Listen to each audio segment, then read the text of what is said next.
지난 시간 우리는 거라사인의 땅에서 있었던 이 사건을 함께 살펴봤습니다.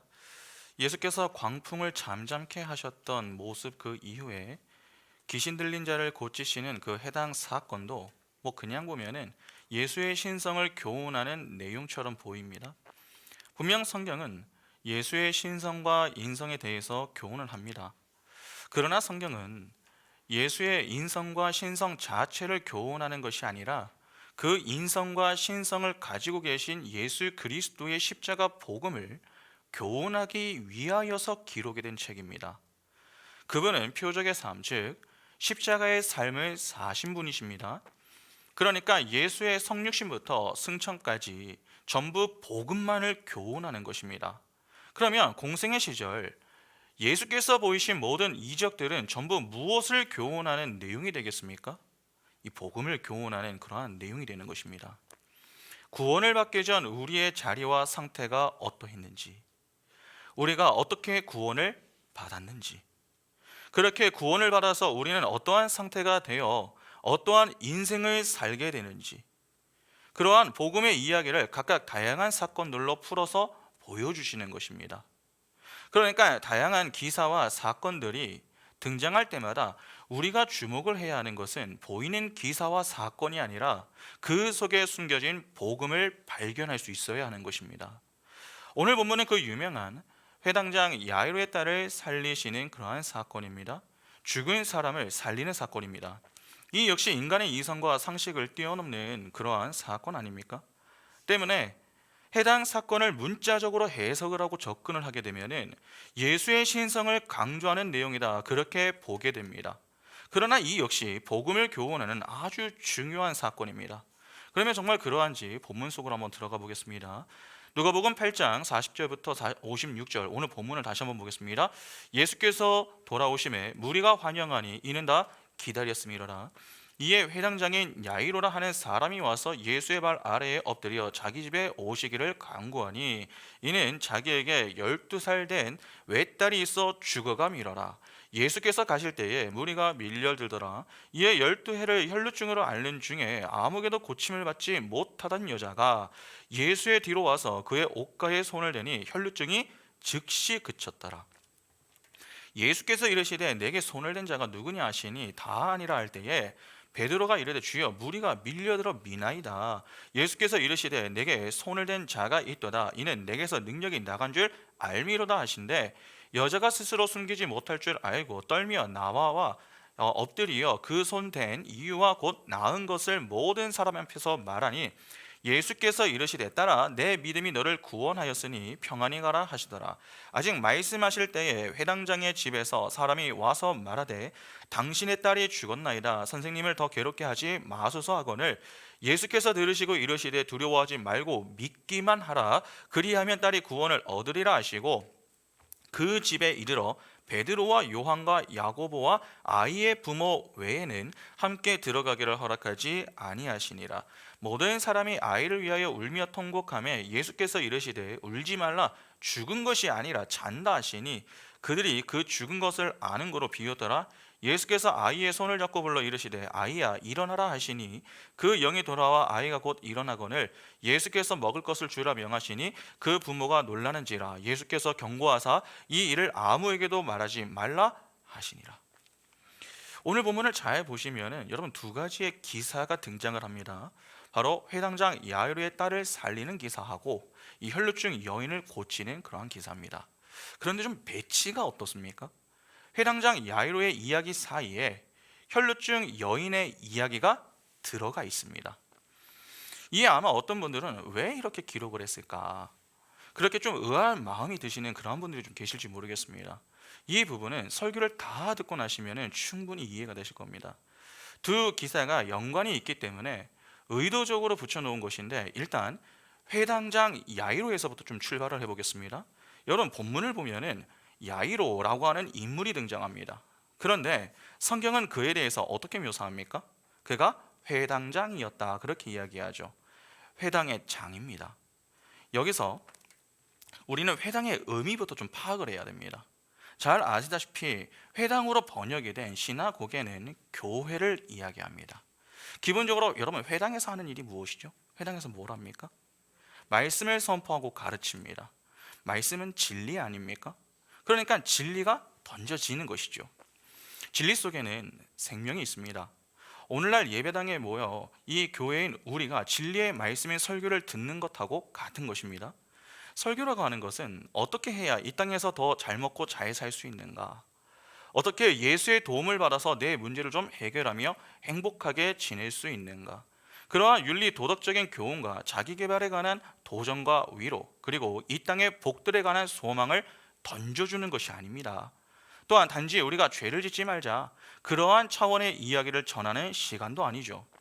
가끔 어떤 이들은 설교를 통해서 죄에 대해 더 예민하게 반응하여 실수를 줄이고 어떻게든 죄를 짓지 않아야 한다, 그렇게 어떤 율법주의적인 방식으로 이해를 하는 그러한 경우가 있습니다. 그러나 성경은 여러분 죄를 짓지 말라에 초점을 두고 있는 것이 아니라 너희는 죄를 지을 수밖에 없는 불가능한 존재임을 인정하고 겸손히 하나님의 은혜를 구하라, 여기에 초점이 있습니다. 그러면 설교를 통해 선포되는 복음 역시 무엇에 초점을 두겠습니까? 우리가 왜 죄인이며 그런 우리에게 왜 예수 그리스도가 필요한가? 왜 예수 그리스도만이 답이 되는가? 그 예수 그리스도의 십자가 사랑이 안 되면 아니면 안 되는 이유, 하나님의 은혜를 소망해야 하는 이들이 바로 우리인데, 그 은혜를 소망할 수 있도록 하나님이 어떤 열심과 사랑으로 우리를 붙들고 인도하시는가 하는 것을 배우는 시간이 여러분 바로 설교 시간입니다. 그래서 설교 시간은 사실 우리에게 매우 좀 큰 아픔이 주어지죠. 평소 자기 부인이 아니라 자기 주장만 하면서 자기 의를 과시하고 교만하게 지내다가 말씀을 통해서 그래서 너희가 죄인이다, 그렇게 우리의 실체가 폭로되는 그 현장에서 우리의 실존을 자각하게 되고 자기 부인의 자리로 자꾸 밀려가게 됩니다. 조금 다른 게 아니죠. 완전히 다른 이야기입니다. 그러니까 얼마나 힘이 되겠습니까? 마치 불에 탄 살들 때문에 다른 살들이 썩어 들어가는 것을 막기 위해서 이 의사가 메스로 그 탄 살들을 포뜨는 그러한 큰 아픔의 시간이 설교 시간입니다. 그러나 우리는 말씀을 통해서 애통하지만 동시에 무엇을 얻습니까? 위로를 얻습니다. 왜 그렇습니까? 영적인 의사인 예수께서 그렇게 말씀에 메스를 든 그 이유가 바로 우리를 살리기 위해서다라고 하는 사실을 깨닫게 되기 때문에 그렇습니다. 나를 미워해서 메스를 든 것이 아니라 살리기 위하여서 아픈 것을 알지만 그 뒤에 진정한 평안과 자유, 그리고 기쁨이 있음을 알고 그 자리로 인도하기 위해 자기를 희생하여 우리의 모든 아픔을 가져가신다라고 하는 그 십자가의 놀라운 사랑을 알게 되기 때문에 아프면서도 위로를 받고 감사할 수 있는 것입니다. 그래서 설교 시간은 아픔과 위로 그리고 감사가 공존합니다. 설교는 다른 시간이 아닙니다. 예수 그리스도의 십자가 복음 속에 담긴 진리, 즉 생명을 확인하고 생명을 가진 자의 합당한 모습으로 하나님의 영광을 찬양하는 그러한 시간입니다. 다시 말해서 생명 없음의 상태가 생명 있음의 상태로 변하는 시간이 바로 설교 시간인 것입니다. 그래서 우리가 설교 후에 하는 것이 무엇이죠? 찬양입니다. 설교가 끝났다, 그러한 신호를 알리기 위해서 찬양을 배치해 놓은 게 아닙니다. 생명 있음의 상태가 된 우리가 그 생명을 허락하신 하나님 앞에서 보일 합당한 반응이 바로 찬양이기 때문에 말씀을 듣고 찬양하는 것입니다. 그러니까 예전의 순서가 그냥 배치되어 있는 것이 아님을 아셔야 합니다. 그 속에는 다 의미가 들어가 있는 것입니다. 그냥 이렇게 하면 좋을 것 같아서 그런 거 없습니다. 때문에 우리가 찬양을 선곡하는 문제를 비롯하여서 설교와 그 후에 하는 찬양까지 사실은 말씀에 초점을 두는 것이 바람직한 것입니다. 또한 예배와 기도에 참여하는 자들 역시 각 순서의 의미를 바르게 이해하고 그 성격에 맞게 참여하는 것이 맞는 것이죠. 그러나 주로 오늘날 어떻습니까? 아무 생각이 없습니다. 시간이 되었으니 예배를 시작하나 보다, 찬양하나 보다, 누가 한 명 나와가지고 기도하나 보다, 설교 끝나서 찬양하나 보다, 그렇게 별 생각 없이 참여하는 것입니다. 어떠십니까? 오늘 우리도 그와 같은 모습으로 참여하고 있는 것 아닙니까? 율법주의와 형식주의에 빠지는 것은요, 한순간입니다. 신앙의 연수가 깊어질수록 우리가 조심해야 하는 것이 하나 있습니다. 그것이 바로 매너리즘입니다. 하기 때문에 당연하게 여기는 것이죠. 그것을 조심해야 하는 것입니다. 왜냐하면 그렇게 할 경우에 진짜 중요한 본질을 망각하게 됩니다. 본질을 망각하게 되면 어떻게 되는 줄 아십니까? 설교를 듣기는 듣습니다. 들어야 한다고 하는 것을 알기 때문에 듣습니다. 그러나 왜 듣습니까? 생명을 얻고 누려 그에 합당한 반응을 보이기 위해서 듣는 것이 아니라 평소 그렇게 했기 때문에 습관에 따라서 듣는 것이 될 수도 있는 것입니다. 내용물은 없는데 껍질만 남아있는 것이죠. 그러니까 어떻게 됩니까? 진리가 떨어져도 반응이 없습니다. 하나님은 우리의 마음을 부드럽고 새 마음으로 변화시키기 위하여서 일을 하려고 하시는데 우리는 이미 딱딱하게 굳어버린 그러한 상태에서 그 말씀을 튕겨내거나 거부해버리는 것입니다. 그렇게 되니까 말씀이 들리지가 않습니다. 들리지 않으니까 잡생각을 하게 되고 이내 졸음이 쏟아지는 것 아닙니까? 말씀을 듣지 않으니까 이후 찬양을 할 때에도 찬양을 하지 않습니다. 그런 자들에게 남는 것은 무엇밖에 없겠습니까? 나 오늘 예배하고 왔다. 출석 도장 찍은 것만 남는 것입니다. 그것은 그냥 자기 만족에 지나지 않는 것입니다. 그런 신앙생활은 결코 유익하지 않습니다. 시간이 지날수록 자신 스스로와 자신과 함께하는 공동체에게 해가 되는 것입니다. 점점 이 썬데이 크리스천들이 많아지고 있죠. 주일에만 성도이고 주중에는 성도가 아닌 것입니다. 주일과 주중이 그렇게 구분이 될 수 있습니까?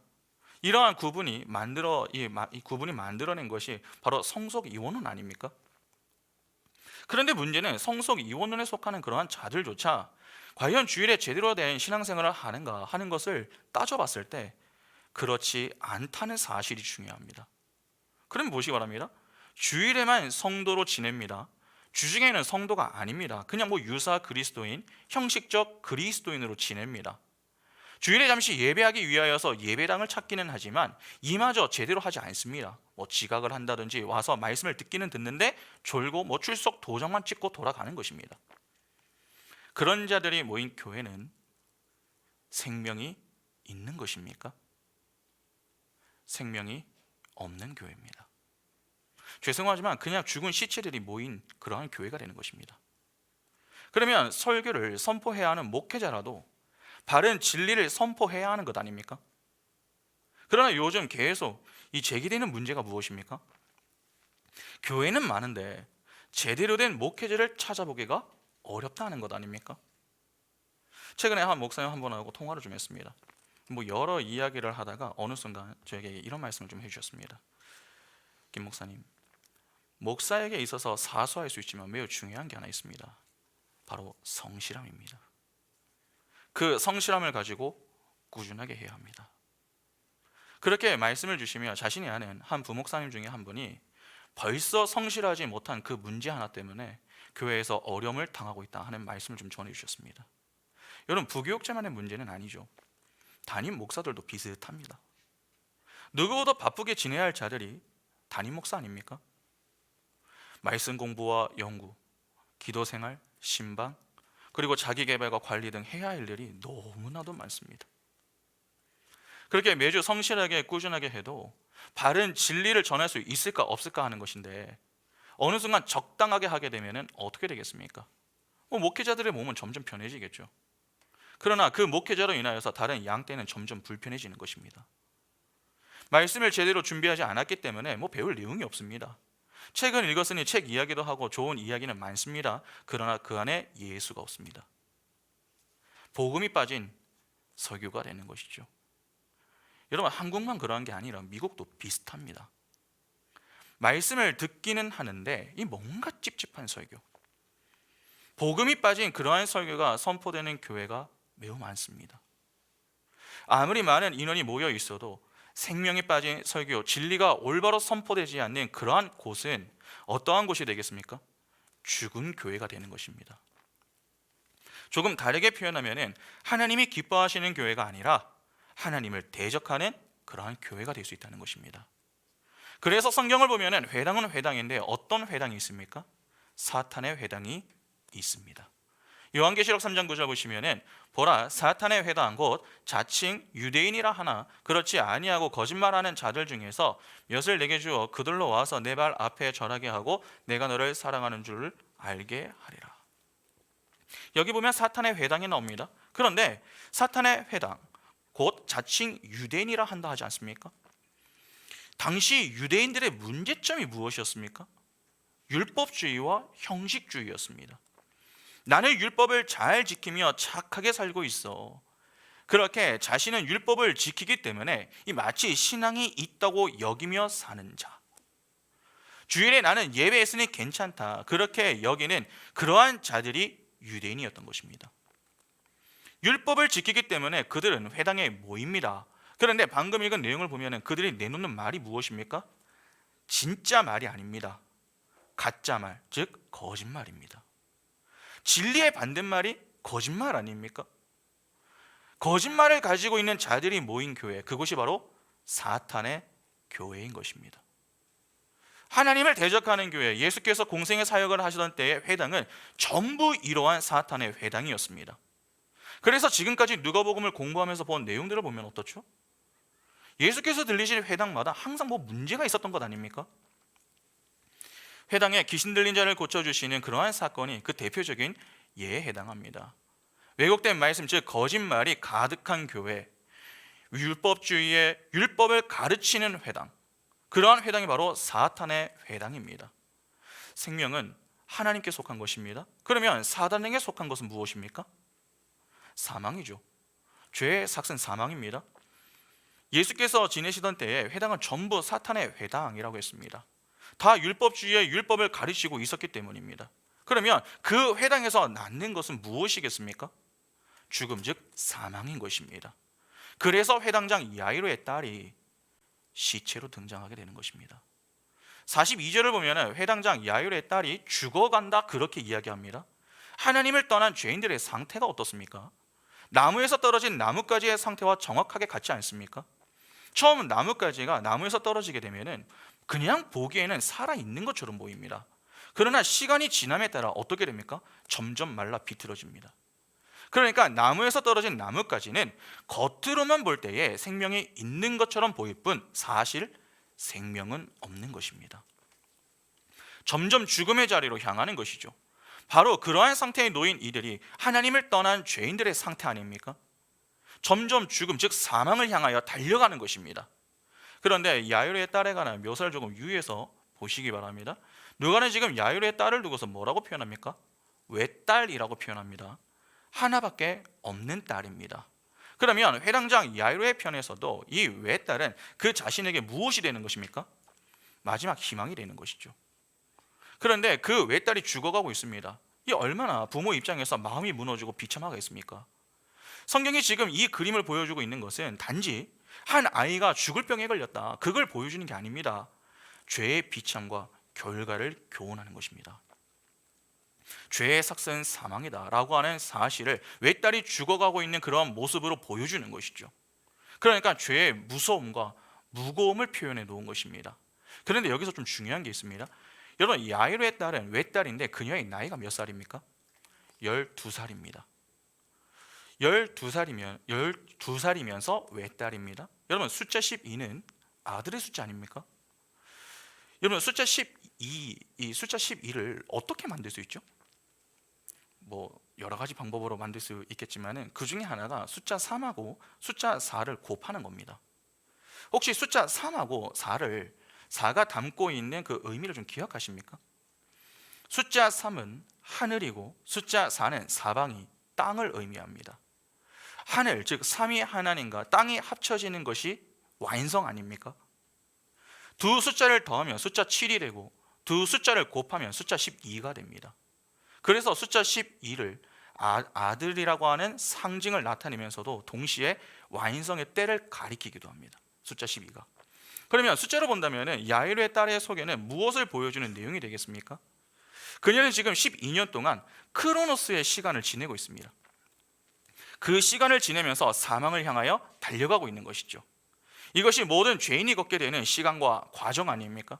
그런데 그 크로노스의 시간에 카이로스의 때가 온 것입니다. 지금 야이로의 딸이 곧 누구를 만납니까? 예수 그리스도를 만납니다.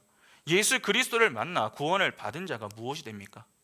하나님의 자녀가 되는 권세를 얻는 것 아닙니까? 요한복음 1장 12절과 13절에 영접하는 자 곧 그 이름을 믿는 자들에게는 하나님의 자녀가 되는 권세를 주셨으니 이는 혈통으로나 육종으로나 사람의 뜻으로 나지 아니하고 오직 하나님께로부터 난 자들이니라. 모든 인간이 크로노스의 시간을 보냅니다. 그런데 그 크로노스의 시간을 보내며 예수를 만나 예수를 믿는 자들은 어떻게 됩니까? 하나님의 은혜를 입지 않은 자들은 다르지만 하나님의 자녀가 되는 권세를 얻게 되죠. 그러니까 하나님의 은혜를 입은 자들은 예수를 믿습니다. 그런데 예수를 믿는 것 자체가 여러분 무엇으로 이루어집니까? 하나님의 은혜로 이루어집니다. 내가 찾아가서 만나는 게 아닙니다. 하나님이 찾아와 주시는 것이고 만나 주시는 것입니다. 그러면 크로노스의 시간 가운데 예수를 만나는 시간은 어떤 시간이 되는 것입니까? 카이로스의 시간이 되는 것이죠. 그 시간을 통해서 예수를 믿어 아들이 되는 것 아닙니까? 그러니까 지금 야이로의 딸이 12살인 것은 바로 크로노스에서 카이로스의 때가 왔음을 보여주는 하나의 장치가 되는 것입니다. 완성의 때를 보여주는 것이죠. 그리고 또 하나 좀 생각을 해야 될 게 있습니다. 예수 그리스도를 믿는 자는 하나님의 자녀가 됩니다. 아들이 되는 것입니다. 그런데 성경을 보면은 그 아들을 무엇으로 표현하기도 합니까? 교회를 신랑이신 예수 그리스도의 신부로 표현하기도 하죠. 여러분, 교회는 여자 아닙니까? 신랑의 수고와 희생, 즉 아담의 갈비뼈에서 나온 존재가 하와입니다. 예수 그리스도의 십자가 사랑으로 탄생하게 되는 것이 교회임을 작은 그림으로 지금 보여지고 있는 것입니다. 히브리 여인들의 여러분 결혼 정년기가 당시에 12살이었습니다. 12세부터 좀 이 결혼을 할 수가 있었던 것이죠. 그러면 잘 보시기 바랍니다. 지금 야이로의 외딸이 죽어가고 있습니다. 나중에 내용을 보면은 그녀는 죽었습니다. 시체가 되었던 것입니다. 그런데 그런 그녀의 인생, 즉 생명 없음의 상태에 놓인 그녀에게 누가 찾아옵니까? 생명이신 예수 그리스도께서 찾아오십니다.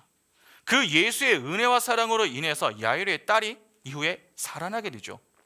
시체가 눈을 뜨게 된 것입니다. 그런데 그 눈을 뜨는 현장에 누가 서 있습니까?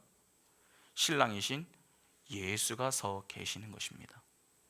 그렇게 신랑이신 예수의 신부가 되어 한 몸을 이루는 것, 그것이 유니온 크라이스트, 즉 예수 안에서 예수와 연합한 교회의 모습 아닙니까?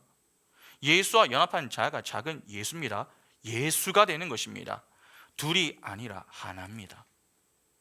예수는 진리입니다. 그러면 진리 속에 있는 우리도 무엇이 되는 것입니까? 진리가 되는 것이죠. 그렇게 진리로 존재하는 자들이 바로 아들입니다. 그러니까 지금 이 이야기는 바로 하나님의 은혜로 구원을 받아서 신랑이신 예수의 신부가 되는 교회, 하나님의 자녀, 즉 아들이 되는 교회의 이야기를 보여주는 것입니다. 그 교회가 어떻게 탄생하는가? 바로 하나님의 은혜로 탄생한다. 다시 말해서 믿음으로 탄생하게 되는 교회의 이야기가 이 속에 담겨져 있는 것입니다. 이해가 좀 되십니까? 구원을 받기 전 우리의 상태가 어떠했습니까? 에베소서 2장 3절 보시면 전에는 우리도 다 그 가운데에서 우리 육체의 욕심을 따라 지내며 육체와 마음이 원하는 것을 하여 다른 이들과 같이 본질상 진노의 자녀이었더니, 본질상 진노의 자녀였습니다. 하나님과 원수된 자들로 하나님의 진노를 받아야 했던 그 자리에 있었습니다. 그렇게 죄로 인하여 발생하는 죄의 증상들로 고난과 고통을 당해야 하는 그러한 상태에 놓여 있었다 하는 것입니다. 그러니까 본래 우리의 상태는 하나님의 은혜가 아니면 안 되는 그러한 불가능함의 상태였던 것이죠. 그러면 오늘 본문 역시 하나님의 신부인 교회의 상태가 그러하다라고 하는 사실을 좀 밝힐 내용이 필요한 것 아닙니까? 그래서 회당장 야이로의 딸을 고치는 그 기사에 갑자기 혈루증을 앓던 여인의 이야기가 들어가 있는 것입니다. 이는 구원받기 전 신부의 상태를 보여주는 것이죠. 혈루증을 앓던 여인의 이야기를 두고서 앞뒤로 야이로의 딸에 관한 이야기가 나옵니다. 샌드위치 구조처럼 그렇게 지금 기록이 되어 있는 것입니다. 이는 두 기사가 뭐 서로 다른 내용을 담고 있기 때문이 아니라 같은 내용을 담고 있음을 보여주는 것입니다. 그래서 43절을 보면은 누가는 그냥 혈루증을 앓는 여인이 있었다 그렇게 말하지 않고 무엇을 강조합니까? 12해를 혈루증으로 앓은 여자가 있었다 그렇게 이야기하는 것입니다. 왜 굳이 12해입니까? 야이로의 딸이 12살이었기 때문에 그것을 맞춘 것입니다. 또한 두 기사 모두 예수에 의해서 고침을 받는 자들이 전부 누굽니까? 여성입니다. 이 역시 공통점이죠. 그러니까 두 기사는 같은 내용과 교훈을 가지고 있음을 지금 강조하고 있는 것입니다. 이렇게 성경은 짜임새 있게 기록이 된 책이지 여러분 오류나 실수로 이렇게 적어놓은 것이 아닙니다. 그러면 혈루증을 앓던 여인의 이야기를 이해하게 되면은 야이로의 딸 이야기도 자연스럽게 이해가 될 수 있겠죠. 혈루증이라고 하는 것은 정상적인 생리 현상이 아니라 지속적인 자궁 출혈을 말합니다. 레위기 15장 6절부터 8절을 보시면은 유출병이 있는 자가 앉았던 자리에 앉는 자는 그의 옷을 빨고 물로 씻을 것이요 저녁까지 부정하리라. 유출병이 있는 자의 몸에 접촉하는 자는 그의 옷을 빨고 물로 몸을 씻을 것이며 저녁까지 부정하리라. 유출병이 있는 자가 정한 자에게 침을 뱉으면 정한 자는 그의 옷을 빨고 물로 몸을 씻을 것이며 저녁까지 부정하리라. 레위기 15장 25절부터 27절 보시면 만일 여인의 피의 유출이 그의 불결기가 아닌데도 여러 날이 간다든지 그 유출이 그의 불결기를 지나도 계속되면 그 부정을 유출하는 모든 날 동안은 그 불결한 때와 같이 부정한즉 그의 유출이 있는 모든 날 동안에 그가 눕는 침상은 그에게 불결한 때의 침상과 같고 그가 앉는 모든 자리도 부정함이 불결할 때의 부정과 같으니 그것들을 만지는 자는 다 부정한즉 그의 옷을 빨고 물로 몸을 씻을 것이며 저녁까지 부정할 것이요. 그러면 구약을 보면은 혈루증을 부정한 병이라고 여겼습니다. 혈루증을 앓는 사람만 부정한 게 아니라 그 부정한 사람하고 접촉한 사람도 부정하게 되었습니다. 그러니까 지금 혈루증을 앓고 있는 여인은 부정한 존재로 등장을 하고 있는 것입니다. 지금과 다르게 그 당시에는 철분이 함유된 비타민이라고 하는 것이 존재하지 않았습니다. 뭐 먹는 것도 부실하던 때 아니었습니까? 그러한 때에 12년을 하혈하며 지냈다. 그렇게 한번 생각을 해보시기 바랍니다. 피를 계속 쏟아내는 것입니다. 그 여자는 거의 시체나 다름이 없는 것이죠. 더욱이 마가는 이 기사에 대해서 이런 내용을 추가해놨습니다. 마가복음 5장 26절과 27절 보시면 많은 의사에게 많은 괴로움을 받았고 가진 것도 다 허비하였으되 아무 효염이 없고 도리어 더 중하여졌던 차에 예수의 소문을 듣고 무리 가운데 끼어 뒤로 와서 그의 옷에 손을 대니. 여러분 마가는 당시 이 여인이 병을 고치기 위해서 그동안 애를 썼다는 사실을 보여줍니다. 많은 의원을 찾아다녔으나 병이 낫는 것이 아니라 오히려 더 중해졌습니다. 12년 동안 혈루증을 앓았다고 했습니다. 그동안 병을 고치기 위하여서 얼마나 많은 돈을 썼겠습니까? 그녀가 가지고 있는 돈을 다 썼습니다. 설교를 준비하면서 제가 좀 몇 가지 자료를 좀 찾아보니까 당시에 혈루증에 좋다고 하는 약으로 타조의 알을 갈아서 배옷에 넣고 다니면 된다거나 또는 흰 암나귀의 똥 안에 들어있는 보리알을 가지고 다니면 낫는다라고 하는 나름의 민간 처방이 있었다고 합니다. 그러나 타조나 흰 암나귀는 구하기가 어려웠습니다. 그리고 구한다고 해도 돈이 많이 들었을 그럴 가능성이 높죠. 여인도 나름 최선을 다해서 병을 낫기 위해서 노력을 한 것입니다. 그러나 병이 더 중하게 되었다 하는 것이 마가의 이야기죠. 그런데 그녀가 예수의 소식을 듣고서 사력을 다해 예수의 옷을 만진 것입니다. 오늘 보면 44절 보면은 옷가에 손을 대었다 그렇게 기록을 해놨습니다. 그런데 이에 대해서 마태는 이렇게 이야기합니다. 마태복음 9장 20절에 12해 동안이나 혈루증을 앓는 여자가 예수의 뒤로 와서 그 겉옷가를 만지니. 여기 보면 겉옷을 만졌다라고 하는데 이는 겉옷 맨 아래에 있는 옷술을 말합니다. 옷술. 당시 유대인 성인 남자들이 입던 이 겉옷을 보면은 맨 아래에 술을 달아놨습니다. 마시는 술 아닙니다. 장식입니다. 장식. 신명기 22장 12절 보시면 너희는 너희가 입는 겉옷에 내 기에 술을 만들지니라. 옷술을 달아 놓는 이유는 여러분 율법을 기억하고 준행하기 위해서였습니다. 그러니까 오술은 율법을 상징하는 것이죠. 오술을 볼 때마다 율법을 생각하고 묵상하기 위하여서 오술을 달아 놓았던 것입니다. 그런데 지금 이 혈루증을 앓는 여인이 예수의 오술에 손을 댄 것입니다. 율법에 의해서 정죄를 받아야 하는 이 부정한 여인이 그 율법을 잡은 것이죠. 그러면 율법에 의하면 이 여인은 어떻게 되어야 하는 것입니까?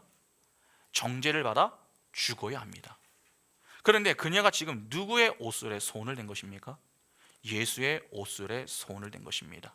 마가복음 5장 27절과 28절에 예수의 소문을 듣고 무리 가운데 끼어 뒤로 와서 그의 옷에 손을 대니 이는 내가 그의 옷에만 손을 대어도 구원을 받으리라 생각함이러라. 율법을 가지고 보면 그 여인은 바로 죽어야 하지만 혈루증을 앓고 있었던 그 여인은 율법을 잡은 것이 아니라 예수를 잡았던 것입니다.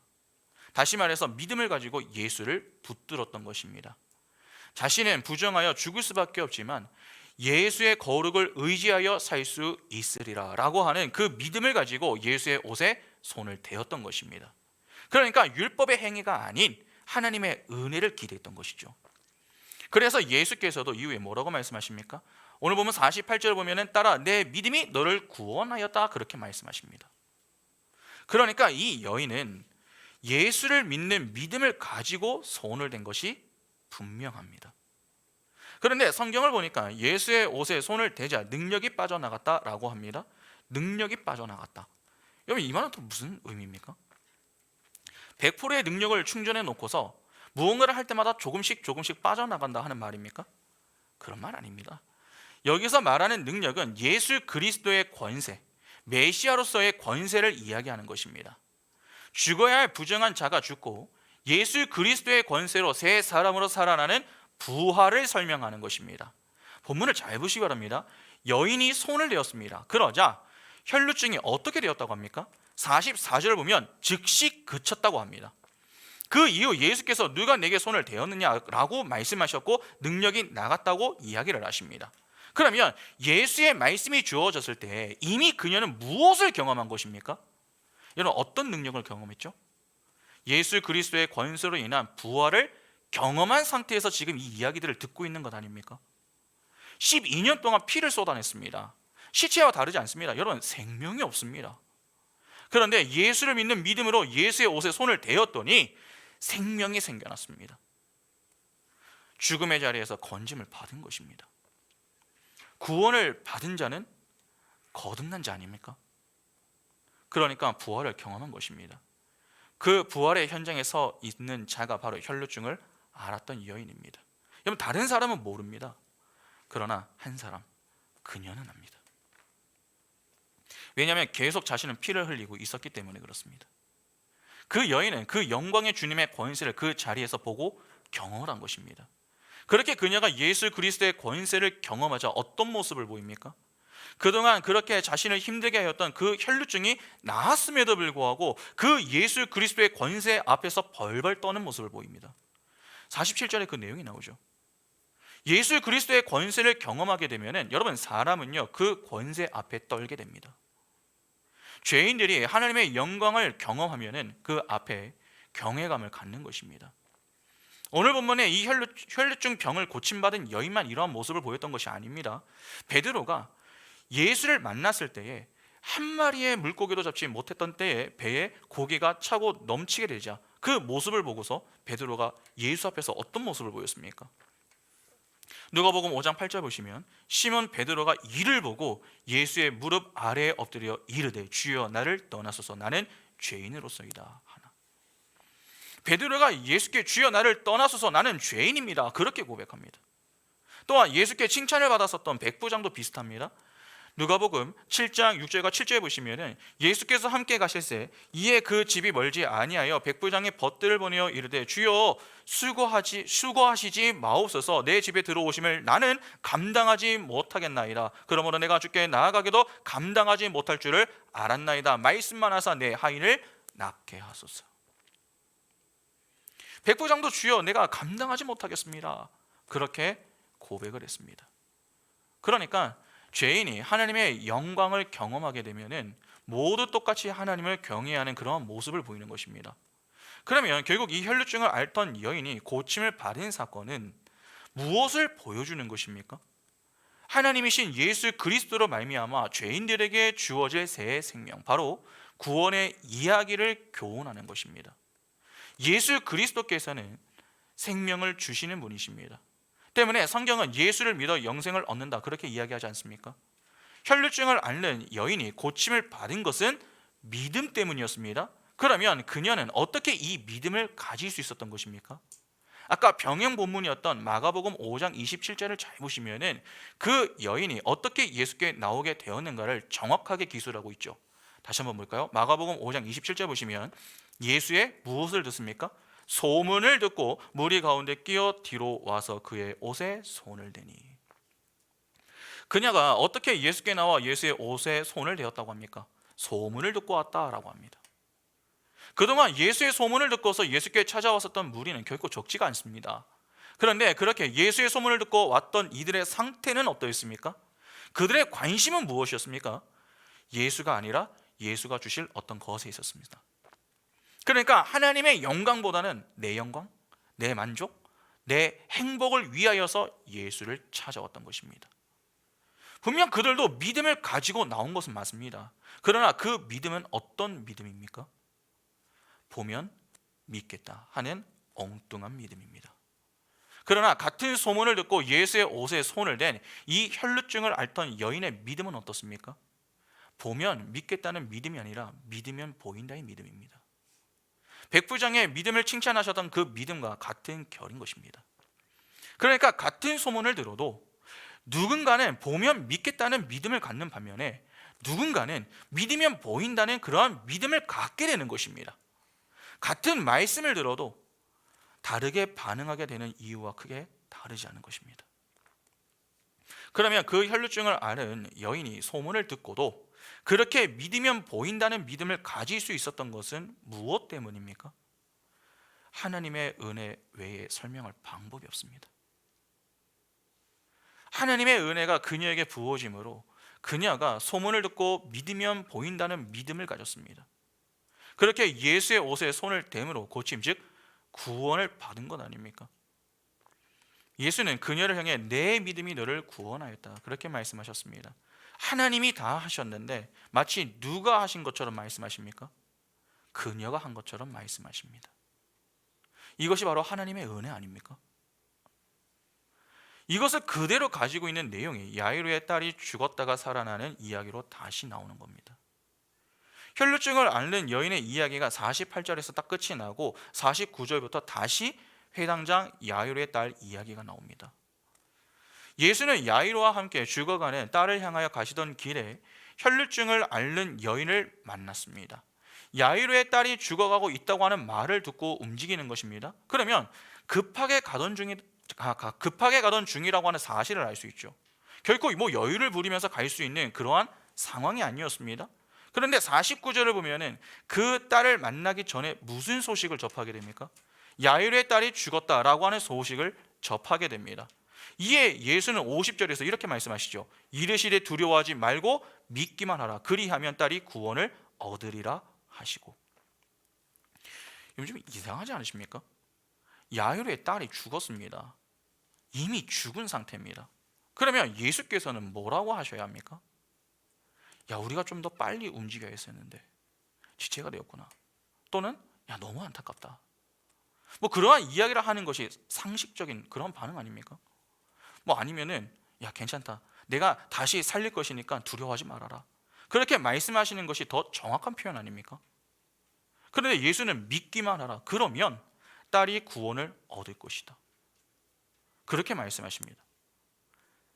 지금 예수는 야이로를 향해서 무엇을 요구하시는 것입니까?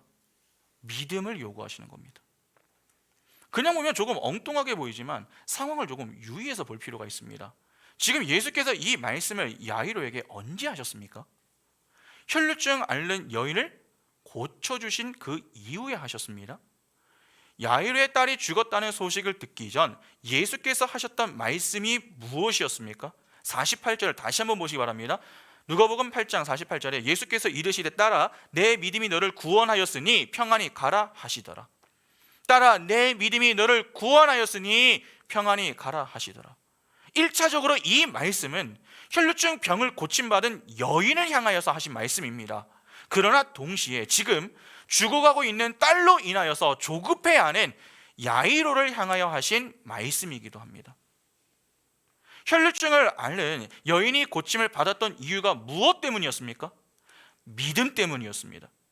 믿으면 보인다의 믿음, 하나님께서 기뻐하시는 믿음, 그 믿음 때문에 고침을 받은 것이죠. 예수는 바로 그 믿음을 지금 누구에게 요구하시는 겁니까? 회당장 야이로에게 요구하시는 겁니다. 왜 예수께서 야이로에게 믿음을 요구하십니까? 여러분, 회당장 야이로나 혈루증 앓는 여인은요, 공통점이 있습니다. 회당장 야이로가 예수를 찾아왔죠. 그런데 그런 그가 어떻게 예수를 알고 찾아옵니까? 어떻게 예수께서 죽어가는 자신의 딸을 살리실 것을 믿고 그분을 모시러 간 것입니까? 아까 혈루증 앓던 여인이 어떻게 예수를 찾아왔죠? 소문을 듣고 찾아왔습니다.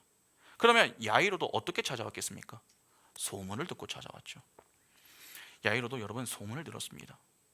그 소문을 소문으로 들을 수도 있었습니다. 한 귀로 듣고 한 귀로 흘릴 수도 있었던 것이죠. 그러나 야이로는 그 소문이 믿어졌던 것입니다. 들음에서 믿음이 생겨나는데 하나님은 그 믿음을 어떻게 자라게 하십니까? 역경을 통해 살아있는 믿음으로 자라게 만드십니다. 야이로는 믿음으로 예수께 나왔고 믿음으로 예수와 함께 집을 가던 중이었습니다. 그런데 그 길에 그가 무엇을 만나게 된 것입니까? 시련을 만나게 된 것이죠. 바쁜 와중에 혈루증 앓는 여인이 나타나 예수께서 가시는 걸음을 지체하게 만든 것입니다. 그 시간에 야이로의 딸이 죽었습니다. 혈루증 앓는 여인은 그 자리에서 고침을 받았지만 야이로의 딸은 죽음을 맞이했습니다. 딸이 죽었다라고 하는 소식을 듣는 그 순간, 여러분 야이로의 심정이 어떠했겠습니까? 예수의 발걸음을 막아선 그 혈루증 앓았던 여인이 원망스럽지 않았겠습니까?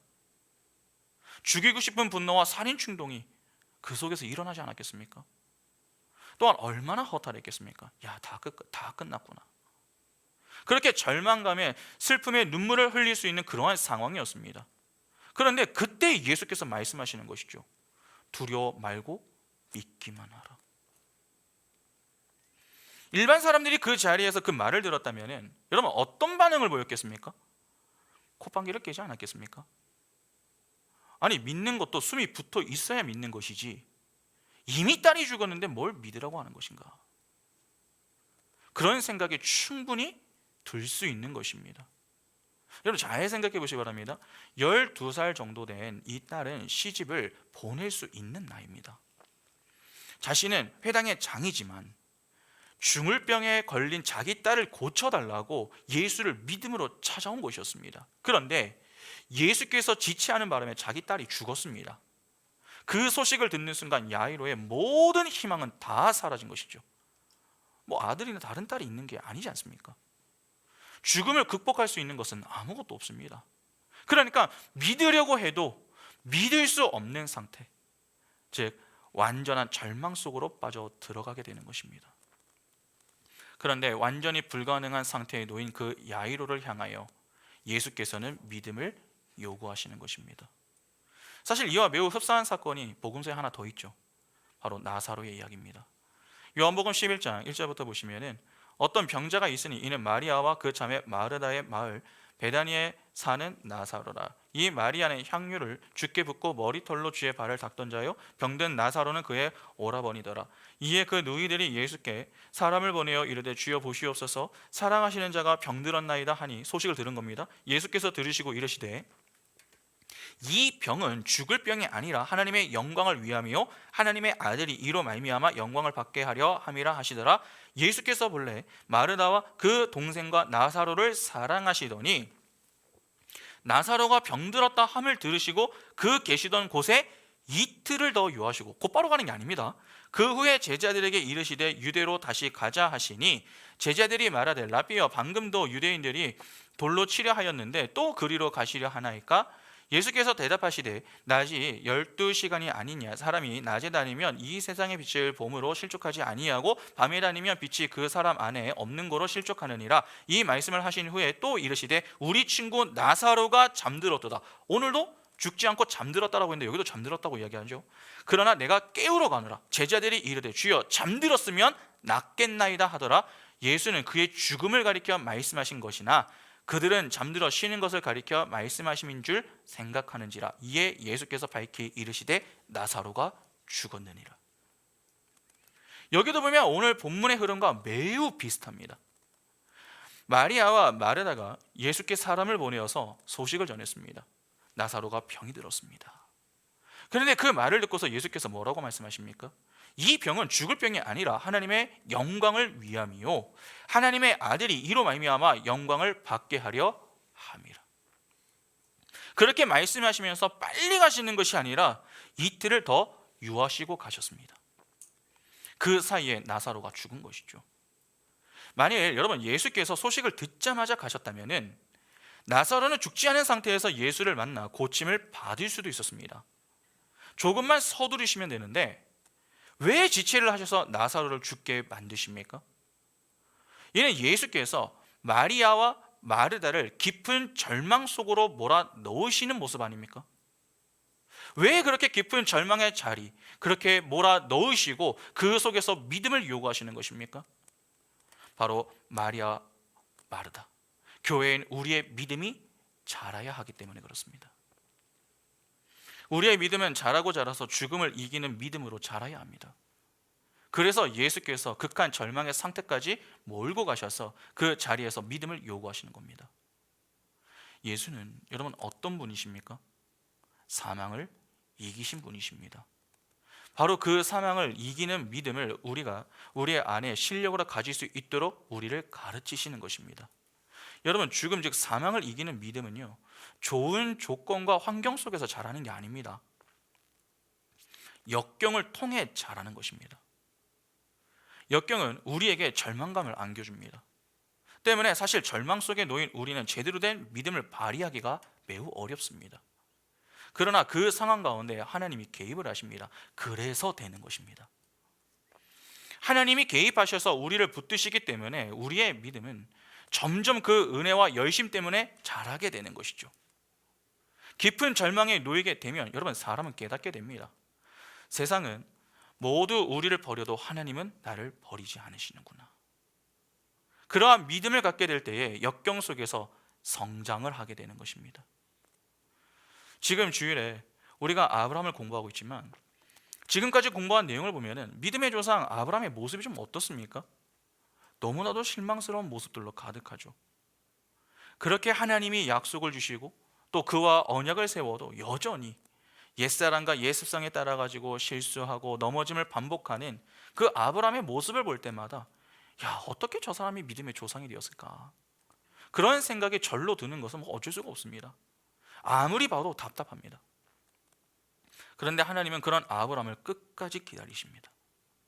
99세가 될 때까지 그를 기다려 주십니다. 왜 99세 때까지 기다려 주십니까? 도저히 가망이 없는 상태, 즉 불가능한 상태까지 끌고 가시는 겁니다. 그것이 아브라함 편에서는 너무나도 힘든 시간들이죠. 그러나 하나님은 그 시간을 허락하십니다. 왜 그렇습니까? 아브라함의 믿음을 위해서입니다. 하나님은 택한 자기 백성 모두에게 바로 그러한 시간을 허락하십니다. 아브라함만 그러한 게 아닙니다. 여러분 한나도 똑같죠. 왜 사무엘을 주실 거면서 빨리 안 주십니까? 왜 그렇게 오랫동안 태의 문을 닫으셨다가 나중에 그 태의 문을 열어주십니까? 한나의 믿음을 위해서입니다. 지금 야이로에게도 똑같은 것입니다. 그는 깊은 절망 속에 놓여 있습니다. 그런데 예수는 그런 그에게 믿음을 요구하십니다. 믿으면 보인다의 믿음. 하나님이 기뻐하시는 그 믿음을 요구하시는 것입니다. 야이로 편에서는 딸의 죽음 소식을 접하고서 예수를 집으로 모시고 가지 않을 수도 있었습니다. 그러나 그는 끝까지 예수를 모시고 갔습니다. 오늘 본문의 병행 본문을 보면은 그는 이렇게까지 고백을 합니다. 마태복음 9장 18절에 예수께서 이 말씀을 하실 때에 한 관리가 와서 절하며 이르되 내 딸이 방금 죽었사오나 오셔서 그 몸에 손을 얹어 주소서 그러면 살아나겠나이다 하니. 야이로는 절망 속에서도 끝까지 주님을 모시고 자기 집으로 갔습니다. 바로 그 믿음이 딸을 살린 것입니다. 그렇게 주님께서 야이로의 집에 가서 그 딸을 향해서 말씀하시죠. 달리다 쿰, 소녀야 일어나라. 그렇게 아람어로 말씀하셨습니다. 그랬더니 소녀가 살아났습니다. 이는 단지 예수는 죽은 자도 살리신다, 그러한 차원의 이야기를 보여주는 게 아니라 역경을 통해 자라난 믿음이 사망을 이겨낼 수 있다라고 하는 것을 교훈하는 이야기인 것입니다. 여러 사건들 속에는 전부 복음이 담겨 있습니다. 그 복음은 교회인 우리를 위하여서 주어진 것입니다. 그러니까 교회인 우리를 향해 주님은 말씀하시는 것이죠. 내 사랑하는 자녀야, 너희가 가져야 할 것이 무엇이냐? 바로 믿음이다. 역경을 통해 자라고 자라난 그 믿음은 사망을 이겨낸다. 그러니 하나님이 기뻐하시는 믿음을 가지고 살기를 힘써라. 그 이야기를 전해주시는 것입니다. 그런데 야이로의 딸과 혈루증 앓던 여인의 이야기 가운데 여러분, 우리가 좀 놓치지 말아야 할 내용이 하나 있습니다. 야이로의 딸과 혈루증 앓던 여인은 여러분 신분적으로만 보면요 차이가 많이 납니다. 야이로는 회당 장입니다. 높은 자리에 있는 자입니다. 그러나 혈루증 앓던 여인은 어떻습니까? 당시 부정한 자로 취급을 받으면서 사람들에게 외면받는 매우 낮은 자리에서 지내던 자입니다. 세상과 사람들 앞에서는 회당장 야이로의 딸과 혈루증 앓던 여인은 함께할 수가 없습니다. 세상 기준으로 보면 야이로의 딸은 소중하고 혈루증 앓던 여인은 덜 소중하다, 그렇게 여길 수도 있는 것이죠. 그러나 하나님 앞에서는 어떻습니까? 하나님 앞에서는 빈부귀천이 없습니다. 누가 더 소중하고 누가 덜 소중하고의 그러한 차이가 없다는 것입니다. 하나님께 중요한 것은 세상 속에서의 빈부귀천이 아닙니다. 하나님이 보시는 것은 딱 하나입니다. 믿음이 있는가? 하나님을 믿는 믿음, 보면 믿겠다의 믿음이 아니라 믿으면 보인다의 믿음. 하나님이 기뻐하시는 믿음을 가지고 있는가? 그것이 더 중요한 것입니다. 회당장 야이로와 혈루증 앓았던 여인은 모두 믿음을 가지고 있었습니다. 그 믿음이 있었기 때문에 병고침을 받은 것이고 죽었던 딸이 다시 살아나는 부활의 역사를 경험할 수 있었던 것입니다. 여러분, 세상은 자꾸 어떤 기준을 설정해 놓고서 그 기준에 부합하면 좋은 사람, 부합하지 못하면 좋지 못한 사람, 그렇게 구분을 하려고 합니다. 그러나 세상이 그러하다고 해서 하나님도 똑같은 것은 아닙니다. 믿음에는 소위 사람들에게 의롭다 여김을 받는 회당장의 것이나 부정하고 가난한 혈루증의 여인의 것이나 차이가 없습니다. 그렇다면 오늘 우리가 신경을 써야 할 것은 무엇이겠습니까? 딱 하나입니다. 내가 하나님을 믿는 믿음을 가지고 있는가? 하나님이 기뻐하시는 믿음을 가지고 있는가? 보면 믿겠다는 믿음이 아니라 믿으면 보인다는 그러한 믿음을 가지고 있는가? 그 믿음을 확인할 수 있어야 하는 것입니다. 그리고 그 믿음을 확인했다면 우리는 역경 속에서 자라고 자라는 훈련의 과정을 믿음으로 잘 통과하기를 위하여서 기도할 수 있어야 합니다. 역경 없는 믿음은 여러분 몸은 편하지만 자라지 않기 때문에 결국 작은 문제 앞에서 쉽게 흔들리게 됩니다. 역경은 우리의 믿음을 자라게 하기 위하여서 주어지는 선물입니다. 하나님의 배려인 것입니다. 의도적으로 역경의 과정을 통과하게 하시며 절망의 끝자락까지 몰고 가신다는 그 자체에 집중하지 마시고 그 속에 우리의 믿음을 날마다 자라게 하여 끝내 사망을 극복하게 만들기 위하여서 지금도 쉬지 않으시고 일하시는 하나님의 은혜와 열심을 주목하시기 바랍니다. 그러면 범사에 우리는 감사하게 됩니다. 오늘 우리가 바로 하나님께서 기뻐하시는 그러한 믿음을 갖고 사는 인생이 될 수 있기를 바랍니다. 그래야 역경 이후 사망까지도 이겨내는 믿음을 통해서 부활의 역사와 우리 주님의 영광을 바라보며 감사함으로 그 영광을 찬미할 수 있는 복이 우리 인생에 늘 충만할 수 있기를 간절히 소망합니다. 함께 찬양하겠습니다.